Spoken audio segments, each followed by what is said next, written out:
আমার মতো যারা আছো মটরশুঁটির কচুরির সাথে আলুর দম খেতে ভালোবাসো, তারা এইভাবে এরকম একটা নিরামিষ আলুর দম বানিয়ে ফেলতে পারো। আমি যতগুলো রান্না করি, যেভাবে রান্না করি, আমার মনে হয় সকাল সকাল এই নিরামিষ খাবার খেতে কিন্তু বেশ ভালোই লাগে। তো মটরশুঁটির আলুর দম, তার সাথে আলুর দম বানানোর জন্য আমি বড় চন্দ্রমুখী আলুকে 4 টুকরো করে কেটে নিয়েছি ছাড়িয়ে, তারপর প্রেসারে হালকা সেদ্ধ করে নেব। কারণ আমার হাতে খুব টাইম কম ছিল, তাই তাড়াতাড়ি জন্য ঝট করে সেদ্ধ করে নিয়েছি।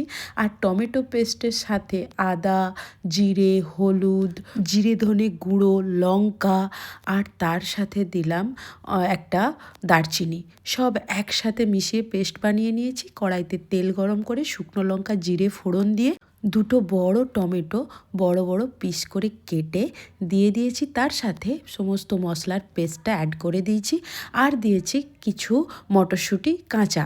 ব্যাস, তাতে নুন দিয়ে ভালো করে আমি মশলাটা কষিয়ে নিয়েছি। মশলা থেকে যখন তেল বেরিয়ে আসবে, তখন সেদ্ধ আলুটা মিশিয়ে আবার কষিয়ে নেব। দেখো, যখন তেলটা আবার ছেড়ে দেবে, তখন কিন্তু আমি জল অ্যাড করে দেবো, গরম জল কিন্তু অবশ্যই। আর শেষে একটু ভাজা মশলা দিয়ে ফুটিয়ে নিলেই রেডি এই নিরামিষ আলুর দম। দারুণ খেতে হয় কিন্তু।